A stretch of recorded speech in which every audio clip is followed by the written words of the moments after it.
Hola a todos, buenas tardes. Gracias, Didac, por la presentación.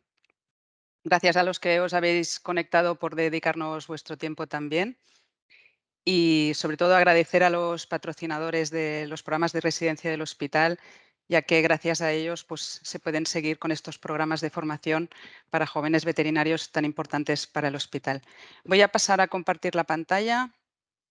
Como sabéis, dentro del ciclo 12 meses, 12 charlas, normalmente el hospital pues, ha ido tratando diferentes temas. Queremos agradecer también que en esta ocasión lo vayamos a dedicar al tratamiento del dolor.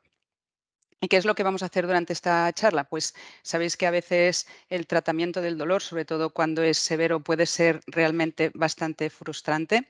Y lo que haremos aquí es ver cómo en esos casos más complicados podemos hacer un abordaje y qué herramientas tenemos para hacerlo a nivel intrahospitalario. Vamos a salir un poco de nuestra zona de confort habitual, que es el quirúrgico intraoperatorio. Allí el control de la nocicepción es relativamente sencilla, pero nos vamos a ir a otras situaciones, nos vamos a ir al antes, nos vamos a ir al después. Y por ponernos un poco en contexto, veréis que realmente nuestro campo de trabajo puede ser muy, muy amplio. Según la fuente que consultéis, veréis que entre el 38 y el 56% de los animales que requieren hospitalización van a tener un grado de dolor de moderado a severo, es decir, que ya van a requerir un tratamiento analgésico controlado y pautado. Si os fijáis en esta diapositiva, a ver si puedo poner el puntero. Los pacientes con una mayor incidencia van a ser, obviamente, los ortopédicos y los neurológicos. Algunos van a ser quirúrgicos, otros no, pero también en el campo de la medicina interna, sobre todo problemas digestivos, gastrointestinal. Oftalmología también. Fijaros que aquí hay un grupo pequeñito que es el de la dermatología. Es pequeño porque normalmente el paciente dermatológico no requiere de ingreso, pero cuando lo requiere normalmente son pacientes que tienen mucho dolor también. Entonces, ¿qué es lo que nosotros vamos a hacer a nivel de hospitalización? Pues, lógicamente, vamos a monitorizar las constantes vitales, frecuencia cardíaca, respiratoria, temperatura, presión arterial, pero es importante incluir también la evaluación del dolor. Em, Sabéis que ahora se le considera el quinto signo vital y esta evaluación nos va a guiar en cuanto al tratamiento analgésico, en cuanto a su efectividad.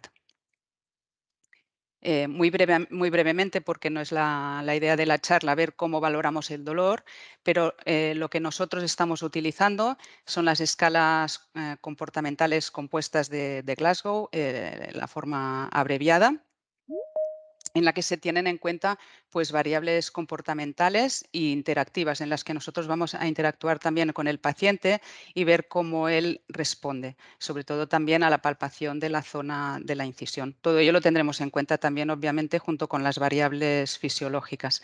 En el caso de la especie felina, también está la escala de Glasgow compuesta, en la que se incluye, como sabéis, esta escala Grimace o de expresión facial, que también nos puede ayudar mm, para ver el grado de dolor que tiene este paciente.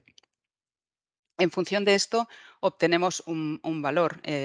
Claro que no es totalmente objetivo. La ventaja de la escala de Glasgow es que hay muy poca variabilidad entre observadores, con lo cual, pues, si distintas personas en la hospitalización van valorando, pues probablemente obtengan un valor muy parecido.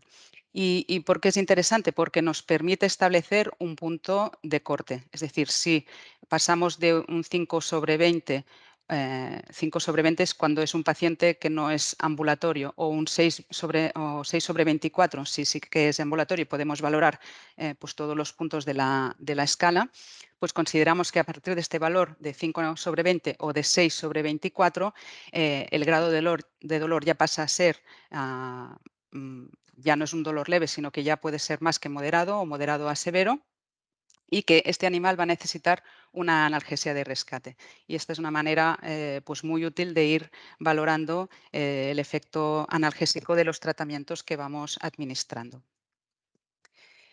Em, ¿Por qué es tan importante una adecuada analgesia en el preoperatorio, en el intraoperatorio, en el posoperatorio?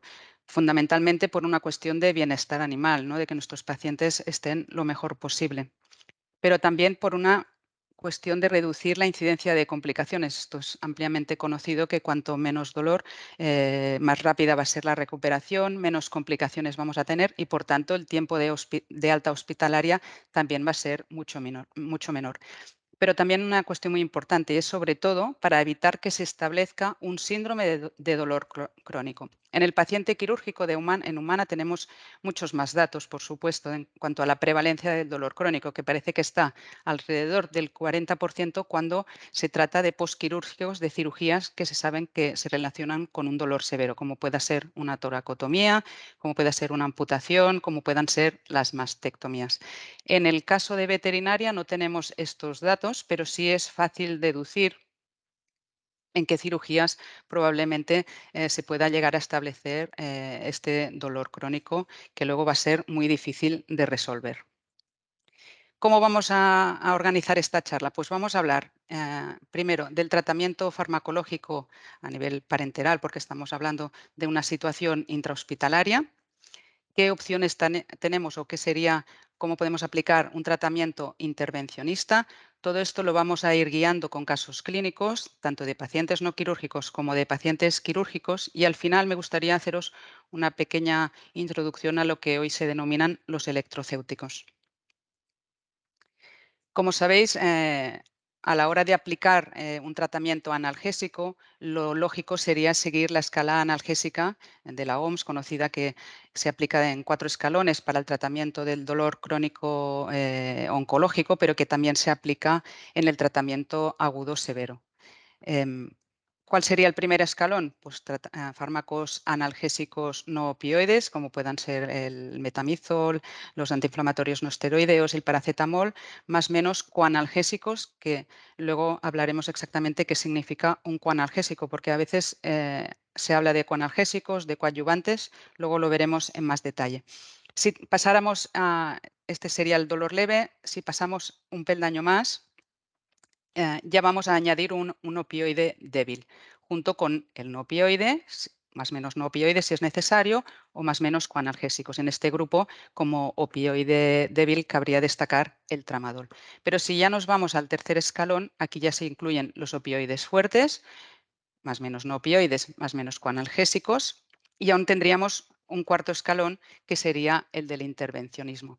Como os decía, en el caso del dolor crónico o oncológico, la escalera se aplica de forma unidireccional, pero en el caso del dolor agudo severo podemos hacerlo de forma bidireccional. Es decir, que en determinados casos puede ser ya interesante ir con una técnica intervencionista.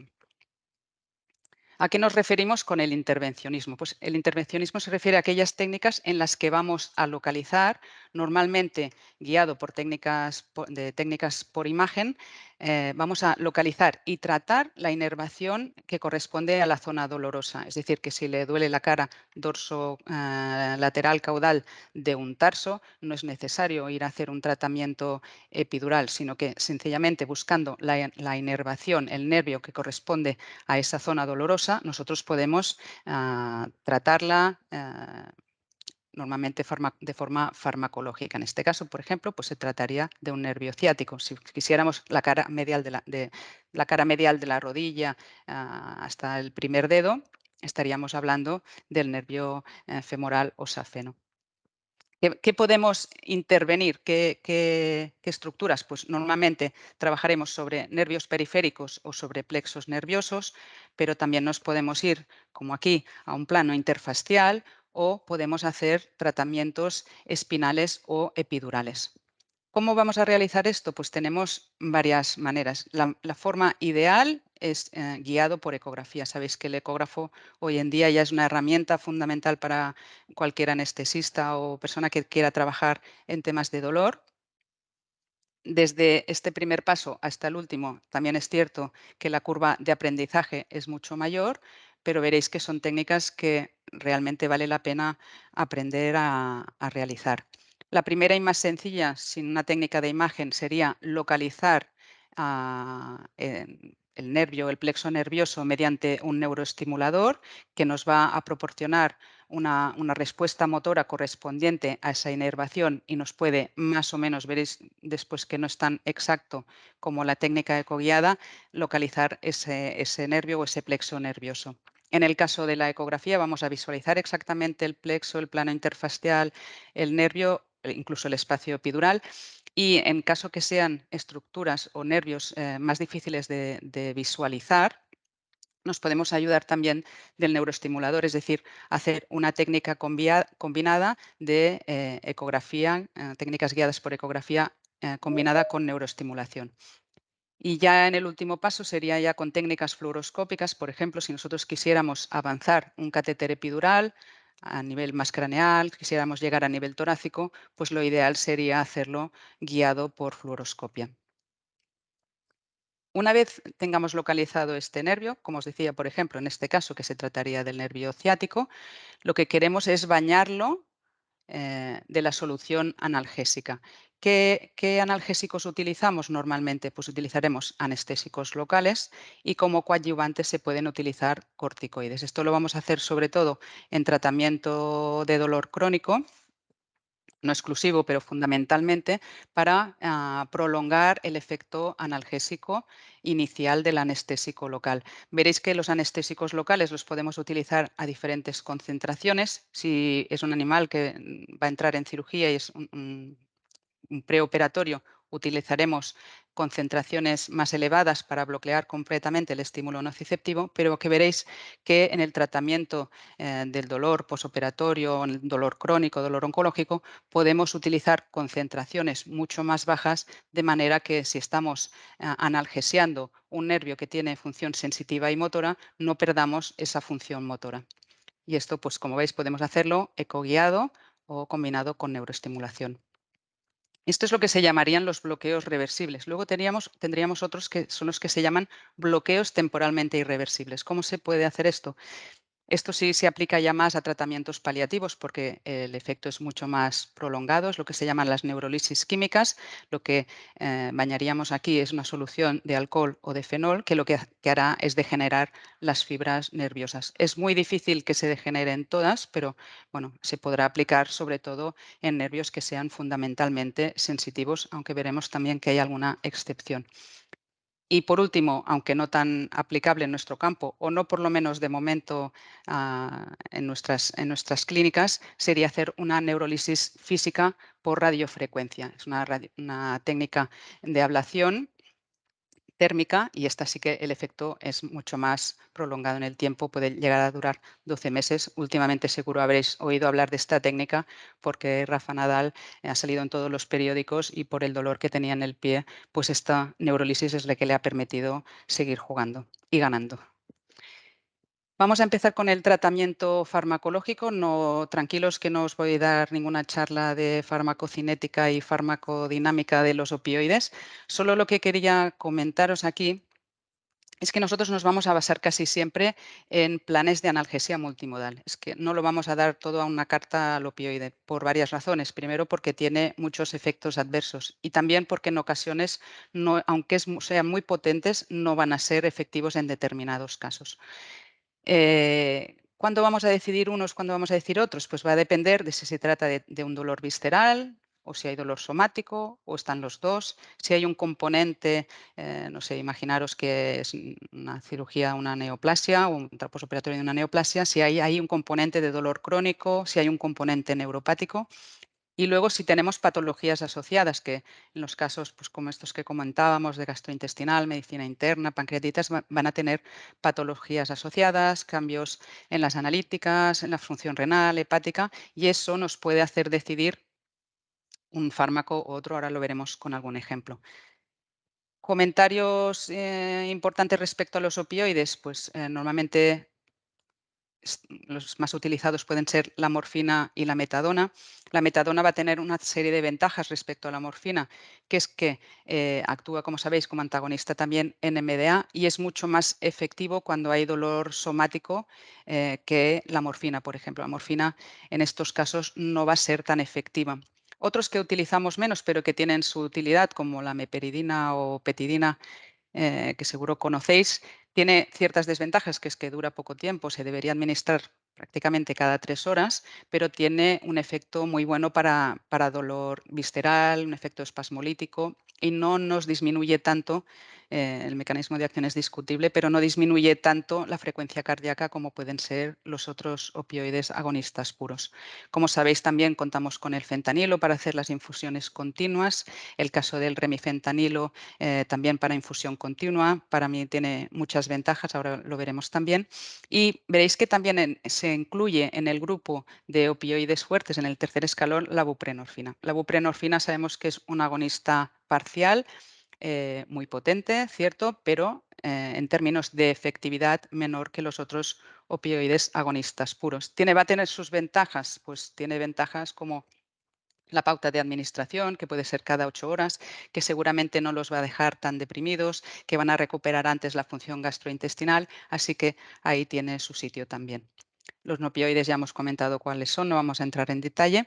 Lo que os comentaba de qué diferencia hay entre un coanalgésico y un coadyuvante, que a veces se usan los dos términos. Básicamente, un coanalgésico es un fármaco que tiene una indicación principal que no es la de la analgesia, pero que sabemos que tiene efectos analgésicos. El caso de los coadyuvantes es diferente, no tienen en principio un efecto analgésico. Se van a utilizar pues, para la ansiolisis, bueno, en el caso de las combinaciones con anestésicos, pues tienen ahí también su función. Los bifosfonatos, en el caso de las neoplasias óseas, los glucocorticoides, cuando haya una indicación médica también, por disminuir la inflamación, efecto inmunosupresor en determinados casos. Sí me gustaría centrarme más en los coanalgésicos. Os hablaré de la lidocaína, de la ketamina, de la dexmedetomidina. No se incluye el maropitán, pero yo creo que a la larga va a acabar en este grupo porque se ha visto que tiene sabéis que es neuroquinina 1, o sea, actúan los receptores neuroquinina 1. Se ha visto que tiene un papel importante también en la analgesia visceral, incluso también en el dolor neuropático. Nosotros lo incluimos mucho en pacientes que están hospitalizados porque están a lo mejor recumbentes, cambios de decúbito, para evitar los vómitos, las náuseas, pero tiene también ahí un papel importante a tener en cuenta como analgésico. Del resto de grupos no son de interés en esta charla, puesto que son tratamientos que vamos a dar por vía oral, para tratamiento domiciliario, y en este grupo pues no vamos a entrar. Empezamos con el primer caso. Este es un postquirúrgico. Tenemos en la unidad de cuidados intensivos una peritonitis séptica secundaria a una perforación gástrica. Entró a quirófano. Tenemos aquí la gasometría que se hizo intraoperatoria. Por eso os sorprenderá, supongo, la PO2 que está a 477, porque se realizó una gasometría arterial mientras estaba recibiendo oxígeno 100%. ¿Cuál era la sintomatología? Pues tenía vómitos, lógicamente, melena, estaba en tratamiento con maropitán. Si os fijáis, el hematocrito es del 15%, por tanto, una anemia muy severa. El animal entró a quirófano con transfusión, pero lo que llama muchísimo la atención es el desequilibrio electrolítico tan marcado. Prácticamente no hay ningún valor normal. Tiene hipernatremia, hipocalemia, hipercloremia, hipocalcemia, hipermagnesemia. Y tiene un pH de 7,08, una acidemia muy marcada, que no va a ser en este caso, como veis, por una acidosis respiratoria. Prácticamente lo único normal va a ser el lactato, pero fijaros la insuficiencia renal también, una creatinina de 5 y una urea de más de 214. Todo eso nos va a influir la decisión en cuanto a la pauta analgésica, pues bastante. El plan analgésico obviamente no va a incluir AINES, ¿no? La causa ha sido una perforación gástrica y tiene una insuficiencia renal. ¿En qué se va a basar esta analgesia posoperatoria? Fijaros también que, no se lo veis muy bien, pero tiene una frecuencia cardíaca relativamente baja para lo que podríamos esperar en un paciente de este tipo. Lógicamente vamos a incluir opioides, pero ¿qué opioide es el ideal? Lo que nosotros hacemos en paciente crítico es basarnos mucho en el uso de remifentanilo en infusión continua. ¿Por qué? Porque es muy fácil controlar las dosis, podemos bajar, disminuir en función de nuestras necesidades. Y otra de las ventajas es que tiene un metabolismo basado en las estereasas plasmáticas. Con lo cual aquí el problema hepático, renal, la disminución de proteínas no nos va a afectar tanto como si utilizáramos una morfina o utilizáramos una metadona. Otra opción habría sido la meperidina, que es, como os he comentado, es muy interesante para el dolor abdominal y no nos disminuiría probablemente tanto esa frecuencia cardíaca. ¿Qué más pensáis que podríamos hacer en este caso? ¿Podemos dar algo que sea antihiperalgésico, que tenga un efecto sinérgico con el opioide? ¿Qué opciones tenemos? Vamos a ver. Podríamos, como coanalgésico, empezar una infusión de lidocaína. Podríamos empezar una infusión de ketamina. Vamos a ver ventajas y desventajas de cada uno y en función de esto podréis decidir cuál será el más indicado en este caso. Las infusiones de lidocaína para el paciente con dolor visceral, que además tiene una peritona antiséptica, aparentemente va a ser el ideal. ¿Por qué? Porque tiene un efecto antinociceptivo, antihiperalgésico, antiinflamatorio, nos va a ayudar a recuperar la motilidad intestinal, tratamiento del hilio paralítico posquirúrgico.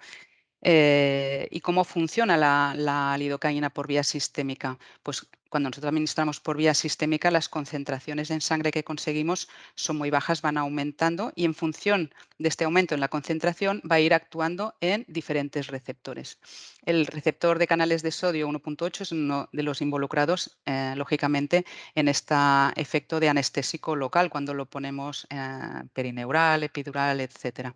Pero antes de actuar en este receptor, en este canal de sodio, actúa en otros receptores, receptores muscarínicos, que se ha visto que están distribuidos en el sistema nervioso central, periférico y que tienen un papel fundamental en la analgesia.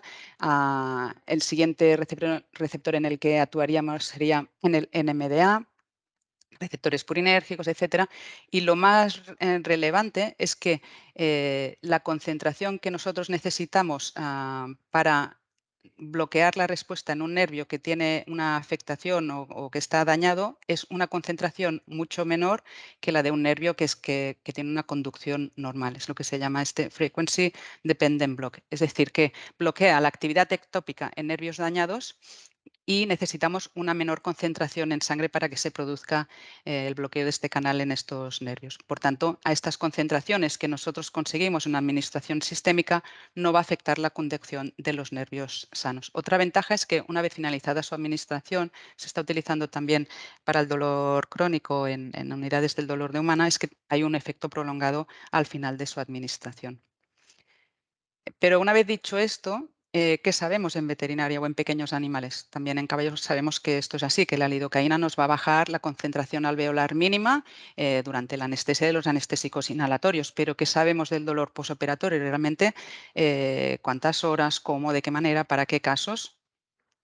Curiosamente, lo único que vais a encontrar es que se sugiere, porque muchos estudios son del intraoperatorio, posoperatorio inmediato y combinado con muchos otros fármacos, pero los artículos de revisión todo lo que dicen es que se sugiere que es segura y permite disminuir la dosis de opioides y otros analgésicos para cirugía abdominal, trauma, pancreatitis a una dosis de 50 microgramos kilo minuto en perros durante 24 a 48 horas. Si nos vamos a los consensos que hay de humana, fijaros que este es muy reciente, del año 2021. Este consenso se hizo precisamente porque tuvieron problemas de algún fallecimiento en pacientes que habían recibido dosis o sea, infusiones continuas de lidocaína. Y hay algunos puntos clave que yo creo que son muy aplicables también en nuestro caso. Básicamente que su efectividad es para el posoperatorio de cirugía abdominal y también cuando haya un componente de dolor neuropático. Fijaros en esto, que la farmacología es lineal y predecible durante 12 horas. A partir de las 24 horas habría que disminuir la dosis a la mitad. En el perro es extrapolable, pues los estudios farmacocinéticos de la lidocaína son muy antiguos, del año 77, pero ya se sabe que más de 24 a más infusiones de más de 24 horas hay una importante reducción de la clearance y de la extracción hepática. Con lo cual, probablemente si lo vamos a dar por más de 24 horas, que no siempre lo damos en una hospitalización por el efecto analgésico, sino también por el efecto endotoxémico, lo que os comentaba de delirio paralítico, vómitos, etcétera. Seguramente, si lo vamos a dar más de 24 horas, habría que disminuir la dosis a la mitad. Si es el caso que intraoperatorio habéis realizado un bloqueo con anestésicos locales, tened en cuenta que deberían pasar por lo menos 4 horas antes de iniciar una infusión continua de lidocaína. Y lo más importante, que pacientes con alteración de la función renal, que sería el caso de este caso clínico que os estoy presentando, de la función hepática, de acidemias, recordaos que tenía un pH de 7,08, hipoxemia, que no era el caso, y hipoalbuminemia, que también tenía cierta reducción de proteínas, van a ser muy susceptibles de toxicidad por lidocaína. Tenemos en cuenta además que están recibiendo también otros fármacos. Por tanto, ¿sería en este caso la infusión de lidocaína la adecuada? Pues en mi opinión no, y de hecho por eso no la pusimos. Otra cosa es que en cuanto resolvamos todo ese desequilibrio electrolítico, el pH se normalice y la función renal mejore, podamos empezar la administración de la lidocaína. ¿Qué más nos queda? ¿Podríamos probar una infusión de ketamina? Vamos a ver. Las infusiones de ketaminas tienen indicaciones de uso perioperatorio no solo para dolor somático, cirugía torácica y ortopédica, sino que también tienen un papel importante en la cirugía abdominal. Básicamente nos va a ayudar mucho a reducir la dosis de opioides. Se ha visto que la ketamina previene la tolerancia y evita la hiperalgesia. Siempre que haya caso, este caso por ejemplo lo sería, que tiene cierto riesgo de hipersensibilización central, dolor agudo severo y dolor neuropático. Tenemos en cuenta además que la ketamina, a diferencia de lo que ocurre en la especie felina, se elimina por metabolismo hepático y además es uno de los que menos unión tiene a proteínas, con lo cual en este caso sí estaría indicado, y fue lo que utilizamos para tener un efecto sinérgico con el remifentanilo, una infusión de ketamina. ¿Qué sabemos del uso posoperatorio, que es lo que nos interesa un poco en esta charla, ¿no? Más allá de la parte quirúrgica, animales que tengamos ingresados con dolor, pancreatitis, posquirúrgicos de amputaciones.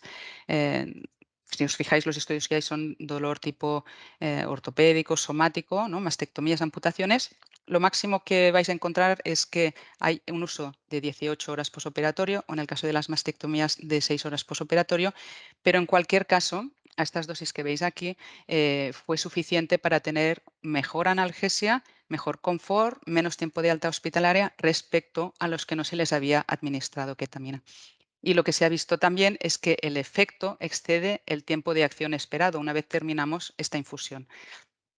Muy interesante ver también cómo en humanas se utiliza siempre, bueno, no sabemos hasta qué punto es extrapolable, pero tienen en cualquier caso mucha más información que nosotros, que cuando administran a 0,35 miligramos kilo hora durante 4 horas al día y lo hacen durante 10 días, el grado de dolor puede llegar a bajar incluso hasta 12 semanas. Así que yo creo que para animales hospitalizados con dolor severo va a ser muy interesante el uso de las infusiones de ketamina. Vamos con algún otro caso, el caso del dolor abdominal por pancreatitis. Sabéis que pues, se utilizan muchas veces opioides, tal vez aquí también la meperidina tenga un papel importante, si no nosotros utilizamos mucho más la metadona que no la morfina. Se pueden utilizar infusiones de lidocaína que van a ser útiles si la patología o sea los cambios de la función hepática lo permiten, o incluso infusiones de ketamina. Pero hay animales con pancreatitis que no van a responder. ¿Y por qué no van a responder? Porque muchas veces tienen dolor lumbar asociado a esta pancreatitis. Son animales que no se quieren mover, que tienen posturas antiálgidas muy típicas. Cuando se quieren levantar, cambiar de postura, parece que incluso opioides fuertes o infusiones de lidocaína no son suficientes para tratar este dolor. ¿Y por qué pasa eso? Porque estas las zonas de inervación de esta zona convergen con otras zonas de inervación de la víscera afectada. Es lo que se llama la convergencia somato-visceral, es decir, que la inervación viene del mismo segmento espinal.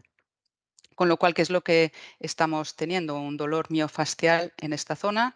Incluso hay animales que antes de mostrar la pancreatitis lo que han mostrado es dolor lumbar y un método intervencionista, podríamos llamarlo, un bloqueo ecoguiado que nos va a ser muy útil en este caso, es el del cuadrado lumbar, que es, vamos a poner el ecógrafo en esta zona, detrás de la última costilla, de manera que vamos a ver la apófisis transversa de L2, y lo que vamos a hacer, como veréis aquí, a ver, tengo que salir de aquí, aquí. Lo que vamos a visualizar, como veis aquí, la apófisis transversa de L2, y vamos a buscar este pequeño plano interfascial entrando la aguja Este sería el músculo cuadrado lumbar y por abajo tendríamos el músculo psoas. Los volúmenes de los bloqueos interfaciales son bastante elevados, por eso es importante también lo que comentábamos, si vais a empezar una infusión de lidocaína, que hayan pasado al menos 4 horas desde que se haya realizado este bloqueo interfacial. Entonces se va a repartir por este plano interfacial y vamos a conseguir una analgesia de la pared abdominal, sobre todo de la parte más craneal, es decir, que nos sirve muy bien para cirugías de vesícula biliar, abdomen craneal, pero también va a bloquear las fibras sensitivas que corren por estos planos interfaciales y que son muy importantes para tratar este dolor somático que es difícil de resolver. Es muy curioso, en humano tiene muchísimo dolor relacionado con el cáncer de páncreas y son pacientes que tampoco responden a los tratamientos farmacológicos potentes, incluso de opioides. Y hay un case report muy interesante en el que una sola inyección de lidocaína fue efectivo, o sea, en el cuadrado lumbar fue efectivo para tratar el dolor durante 3 meses. La lidocaína, como sabéis, es un anestésico local, una mida que dura poco tiempo, pero muchas veces lo que estás haciendo es bloquear el círculo vicioso que se ha establecido del dolor y a partir de aquí que todas las terapias analgésicas sean mucho más efectivas. Este es otro caso de un animal hospitalizado, un husky de 12 años, que venía con una historia de dolor crónico de meses de evolución, meses sin poder apoyar la extremidad, por varias reintervenciones de rodilla que se complicaron, parece ser no fueron bien, y en el momento que llega, lo que presenta es una infección periarticular multiresistente. En este caso, la función hepática y renal son normales.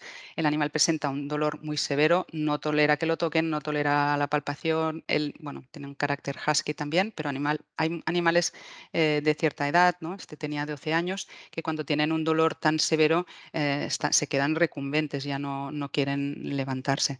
Vino en tratamiento con Robenacoxib. ¿Y cuál sería aquí vuestra pauta analgésica inicial? Pues inicialmente lo que fuimos a buscar es un opioide que nos funcione también para dolor que no sea visceral, como en este caso, la metadona, y añadimos el metamizol, porque en ortopedia se ha visto que también los opioides con el metamizol tienen un efecto sinérgico, incluso con los antiinflamatorios no esteroideos, por ejemplo, el tratamiento de los osteosarcomas suele funcionar bastante bien. Bueno, pues resultado. Resultado, pues que el efecto fue prácticamente nulo. ¿Cuál fue el siguiente paso? Bueno, empezamos con una infusión de ketamina y dexmedetomidina durante 4 horas, con la misma dosis que os he comentado, y la infusión de dexmedetomidina. ¿Por qué en este caso añadimos dexmedetomidina? Sabemos que los alfa-2 agonistas están distribuidos en todas partes, sistema nervioso central, periférico, en tejidos, pueden potenciar, por los estudios que hay de neurofisiología, pueden ayudar a prevenir la sensibilización central. En este caso hay dolor crónico, hay sensibilización central seguro, pero además es un animal que está sufriendo mucho estrés, mucha ansiedad y todo eso son cuestiones también muy importantes porque eso va a limitar que coma, que duerma, que descanse y por tanto que se recupere. Las infusiones, en este caso, si hay algún caso descrito, posquirúrgicos, con una dosis de carga de 1 microgramo kilo, seguido de 24 horas de una infusión de 1 microgramo kilo hora, que es prácticamente igual de efectiva que la morfina como analgésico posoperatorio, pero que además, si necesitas un rescate, el efecto sinérgico con los opioides va a ser muy, muy bueno. Son dosis que, si es verdad, el animal se va a quedar sedado, es fundamentalmente ansiolítico, pero responde muy bien con cualquier estímulo. No es un caso de una sedación tan profunda que no vaya a responder. Pero en este caso tampoco fue efectivo. Probablemente el umbral del dolor es tan bajo que ningún tratamiento por vía sistémica vaya a ser efectivo. Lo único que podemos hacer aquí, igual nuevamente que en el otro caso, va a ser romper el círculo vicioso del dolor. ¿Y cómo podemos hacer esto? Pues vamos a tener que buscar la inervación de la rodilla y ir directamente a hacer un tratamiento perineural. En este caso lo haremos ecoguiado. Son uno de los bloqueos que más hacemos para intraoperatorio de rodilla y lo podemos aplicar perfectamente en estos casos de dolor por otras causas que no sean quirúrgicas. Vamos a bloquear el nervio ciático y femoral. Yo utilizo mucho la ropivacaína como anestésico local. Para mí tiene muchas ventajas. Es mucho menos tóxico que la bupivacaína, especialmente pues, en animales de tamaño pequeño. Es mucho más, bueno, o parece que es algo más selectivo sensitivo que motor, irrita menos los tejidos. Y fijaros que lo vamos a utilizar a una concentración muy, muy baja, porque yo no estoy haciendo aquí un bloqueo para un intraoperatorio donde quiero bloquear la respuesta nociceptiva completamente. Yo quiero solo un efecto analgésico. Y normalmente esto lo conseguimos combinando los corticoides con el anestésico local. Y fijaros que son concentraciones pues, 0,1, 0,12, del 0,12% muy, muy bajas. Lo de los volúmenes, pues ahora veréis con los vídeos que como lo vais a visualizar, el volumen necesario que suele ser mucho menor que si no lo inyectáis sin visualizar exactamente, por ejemplo, con el caso de hacerlo solo con neuroestimulación. Y hay diferentes corticoides que se pueden administrar para que tenga un efecto retardado, o sea, un efecto largo en el tiempo y que con una sola inyección pues, pueda mejorar durante semanas. Hay que vigilar mucho con las combinaciones de corticoides anestésicos locales. Muchas veces no se pueden mezclar en la misma jeringa. En este caso vamos a hacer un tratamiento perineural, no epidural. Pero yo por si acaso lo que hago siempre es no los mezclo nunca en la misma jeringa, administro la ropivacaína y después el corticoide.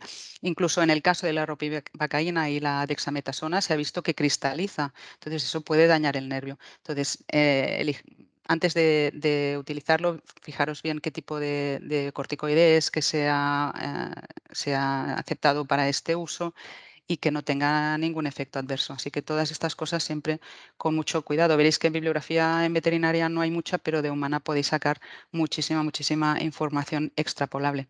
En el caso del nervio ciático es uno de los bloqueos para empezar con la locorregional más sencillo porque no vais a ver ninguna estructura importante. Como mucho tendréis aquí atrás la arteria glútea caudal si estáis bastante arriba. Lo único que hacemos es colocar el transductor encima del bíceps femoral. Si queréis podéis empezar desde arriba buscando entre el trocánter y la tuberosidad isquiática, vais tirando hacia abajo y os encontraréis con el nervio ciático, sus dos componentes, el tibial y el peroneo. Lo que hemos hecho es entrar una aguja y nos vamos a ir alrededor de estos componentes. Si podemos conseguir que el anestésico bañe el 100% de la circunferencia, del nervio, pues el bloqueo va a ser mucho más efectivo. Y como os decía, el volumen que necesitáis es mucho más pequeño que no cuando no estamos visualizando exactamente la, la inyección. Vaya. Vale. En caso del nervio femoral, que es el otro componente importante para tener analgesia en la rodilla, pues poniendo el transductor en transversal encima de donde palpéis la arteria femoral, fijaros que lo importante que es visualizar, porque es muy fácil, si hacéis solo con neuroestimulación, hacer una punción inadvertida de la arteria femoral. Este bloqueo normalmente lo hacemos combinado con neuroestimulación porque bueno, también va a depender mucho de la calidad de vuestro ecógrafo, no todos los animales se ve tan bien. Y si para confirmar exactamente que se está tratando del nervio femoral, pues veréis una típica extensión de la rodilla cuando lleguéis a esa zona. Y 2 horas posoperatoria, pues lo que no hemos conseguido con ninguna otra droga, lo hemos conseguido haciendo una sedación profunda y un bloqueo de esta inervación. A partir de ahí el trabajo fue largo porque, claro, de ahí se cortó el ciclo del dolor, pero luego hay que conseguir que dejar que se toque, que le podamos tocar, que se deje, podamos hacer también terapias físicas para mejorar, que empiece a apoyar, a caminar y que se vaya recuperando, que no va a ser corto. En el caso de las cirugías, lo que comentaba de que se establezca un síndrome de dolor crónico, hay algunas que para mí son fundamentales, como una de ellas va a ser la amputación. Tenemos el dolor neoplásico, el dolor quirúrgico, que pueda luego quedar un dolor de miembro fantasma, es decir, que sientan una réplica del dolor que hay preamputación. En la extremidad posterior lo tenemos relativamente fácil porque podemos hacer una epidural. Si el bloqueo no se ha hecho antes, se puede hacer por posquirúrgico también, aunque siempre, como sabemos, lo ideal es hacer una analgesia preventiva, ¿no? Pero en la extremidad anterior, hasta ahora, no era tan sencillo de conseguir una buena analgesia de esta zona. Porque al menos aquí en nuestro hospital, en el caso de osteosarcomas, suelen hacer amputaciones muy altas. Tienes que llegar hasta la articulación escapulohumeral. Para mí, uno de los bloqueos que ha sido de los más útiles ha sido el bloqueo subescalénico del plexo axilar. Tampoco es de los más sencillos, pero realmente vale la pena aprenderlo para este tipo de cirugías. Vamos a conseguir bloquear los ramos ventrales desde C6 hasta T1. Y lo que haremos es colocar el transductor entre la primera costilla y la apófisis transversa de C6. Para poderos ubicar, primero visualizaréis el esófago y la tráquea, iremos a buscar la primera costilla y aquí os encontraréis todo el complejo nervioso en un corte transversal de estas ramas de C6 hasta T1. También lo podéis confirmar para ver exactamente en qué nervio estáis con neuroestimulación, guiado al mismo tiempo.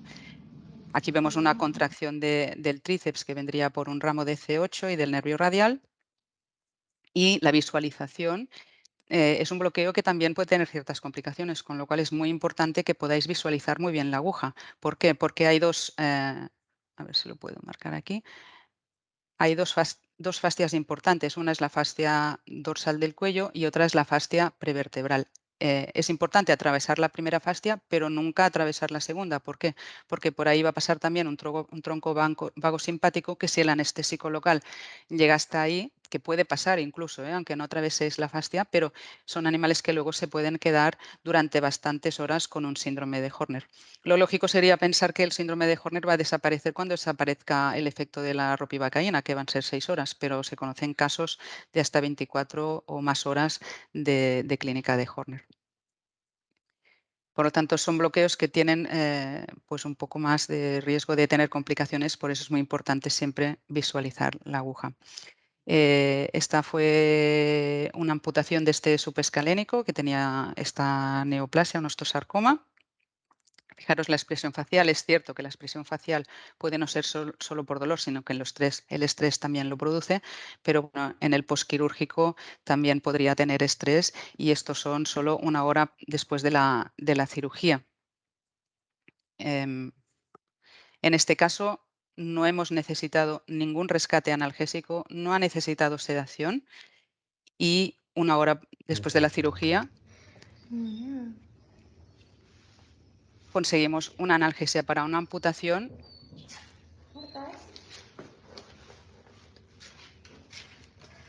que seguramente este animal, pues si no es hoy, mañana podría irse a su casa con tratamiento oral y no necesita pues tanta hospitalización, tantos opioides, tanto tiempo de recuperación, que empiecen a comer y seguramente pues en pocas horas ya le daremos alimento.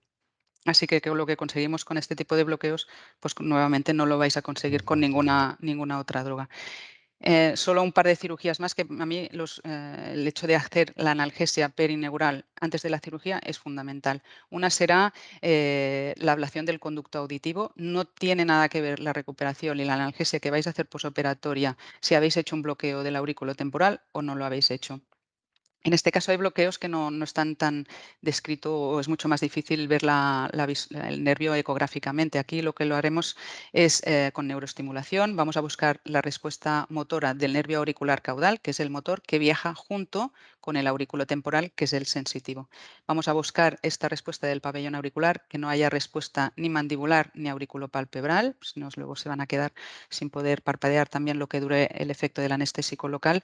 Y le pediremos al cirujano que nos ponga un catéter de instilación de anestésicos. Son catéteres especiales, planos con unos agujeritos que nos van a permitir pues, administrar cada 4 o 6 horas un volumen de anestésico local, si lo deseamos, de bupivacaína. En mi caso yo siempre prefiero, como os decía, la ropivacaína porque irrita mucho menos. Y otro caso que me parece tremendo de dolor es el de las exodoncias completas.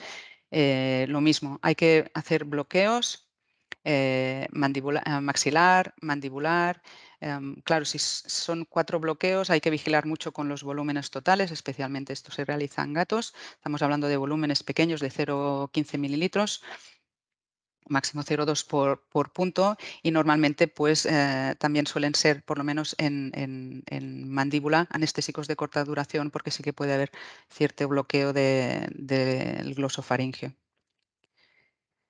Vale, acabamos con los casos quirúrgicos, vamos con otros casos de dolor, como puede ser el dolor oncológico paliativo. Tenemos casos que vienen porque vienen para biopsia, vienen para pruebas de imagen, y que antes de que se vayan a su casa deberíamos hablar con el propietario y decirle cuál va a ser la pauta analgésica, porque son animales que tienen dolor crónico, dolor a manipulación. Es un dolor que no responde a analgesia habitual, hay mucha sensibilización.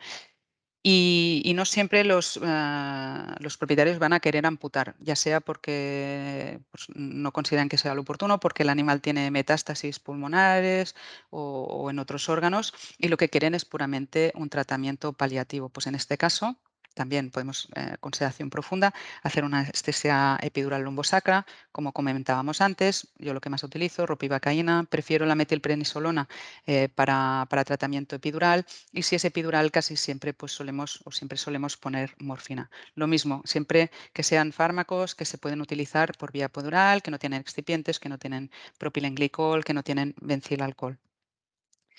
Lo que vamos a conseguir, claro, hay algo de déficit motor, pero por lo menos él podrá apoyar, podrá ah, tener una vida más o menos sin dolor. Por esa es la razón que utilizamos ropivacaína a baja concentración, para que no haya un bloqueo motor importante.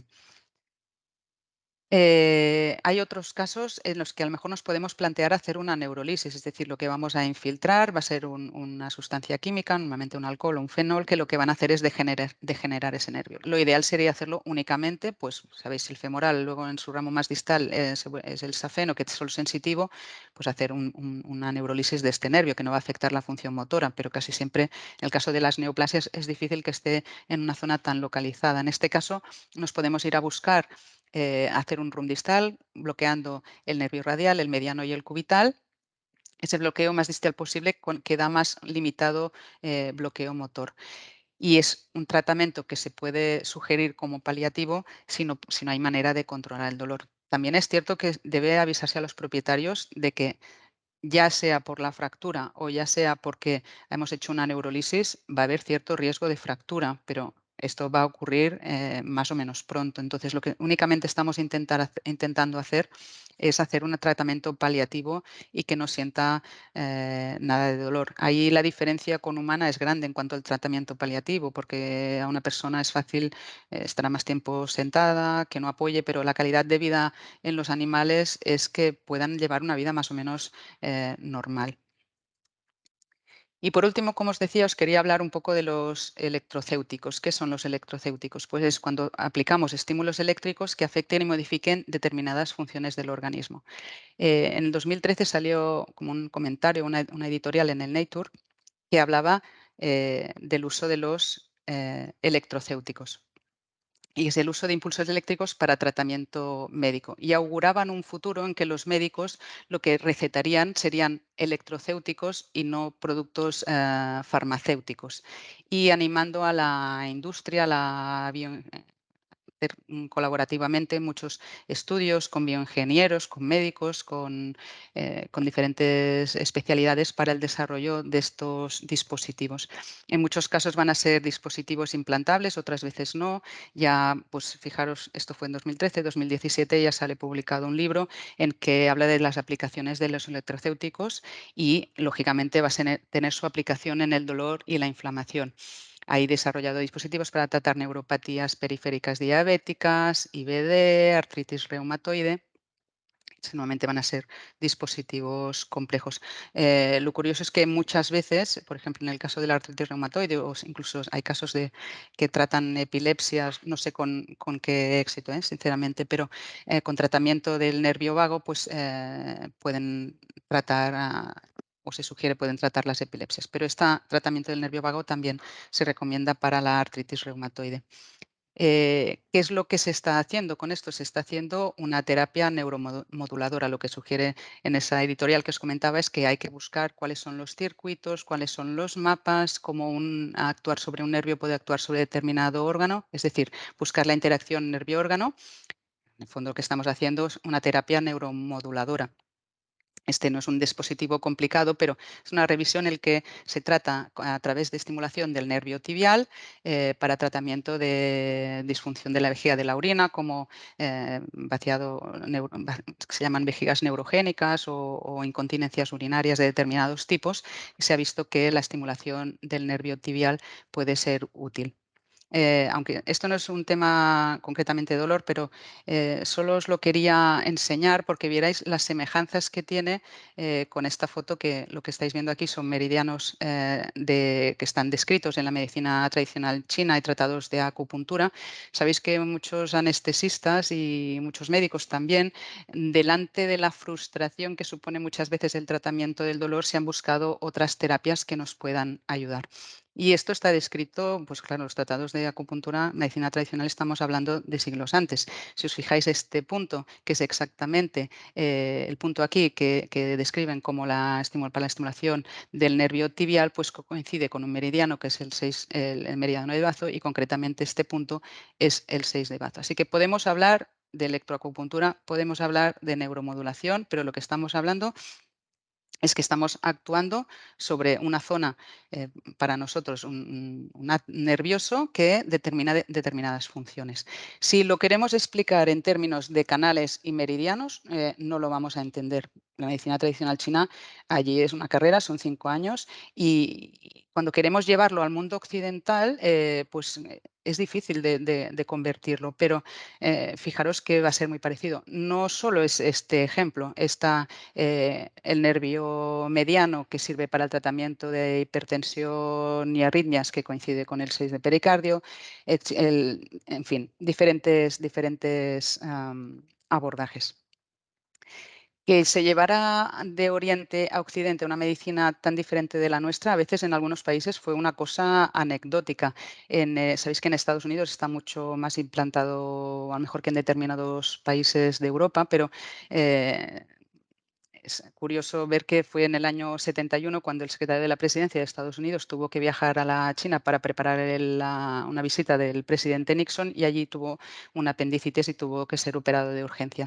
Y cuando llegó a Estados Unidos escribió esta nota de prensa en el New York Times explicando lo sorprendido que estaba, cómo le habían tratado el dolor con agujas. Desde allí hasta el 2017, en que la FDA, que es la Agencia Reguladora del Medicamento Americano, recomienda que los médicos incluyan la acupuntura como herramienta potencial para el tratamiento del dolor, que pueda ayudar, como sabéis, nos preocupa a todos, disminuir la prescripción de opioides y prevenir la dependencia. Desde el 71 hasta el 2017, que se recomienda que los médicos lo incluyan, ha habido muchísimos estudios para intentar explicar en otro lenguaje que no sea de canales y meridianos cómo actúa sobre todo la electroacupuntura en el tratamiento del dolor. Este artículo, que es del 2020 de la revista Neuro, nada sospechosa de ser una revista de neurociencia, pues estudian cómo funciona a nivel espinal y supraespinal el tratamiento con acupuntura. En lo que se ve, pues lo que decíamos, que es una neuromodulación que va a actuar a través del nervio vago y va a interactuar con el eje adrenal vagal en las células con receptores de neuropéptido Y, influyendo en la liberación de catecolaminas y, por tanto, teniendo un efecto antiinflamatorio. El efecto del 36 de estómago, que si lo miramos en nuestra eh, manera de entenderlo, va a ser el nervio peroneo profundo. Lo curioso no es esto, lo curioso es que si en lugar de irte al peroneo profundo te vas al superficial o a otro punto, y en lugar de, pues siempre que se trabaja con electricidad desde el punto de vista de la acupuntura, van a ser con intensidades de corriente muy bajas.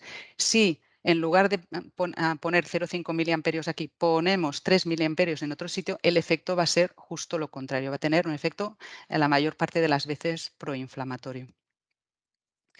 Eh, tuve la oportunidad, gracias al Servicio de Animales Exóticos con Jaume Martorell, en aquel momento Tiziana y Ferran también, de que pudiésemos tratar un caso de un hurón que tenía, bueno, luego cuando salió la histopatología se confirmó que era una miofascitis idiopática diseminada, que tenía un dolor muy, muy severo y que no respondía a nada, con una taquipnea, muchísimo dolor. Ahí empezaron el tratamiento con buprenorfina, metamizol, corticoides, pero la verdad que la respuesta era muy poca. Cuando es algo tan una inflamación sistémica, perdón, me gustaría comentaros que este modelo era de inflamación sistémica inducida con lipopolisacáridos, y lo que se veía es que este protocolo de neuroestimulación causaba este efecto antiinflamatorio. Un poco basado en este estudio y en otros sitios de colocación de agujas que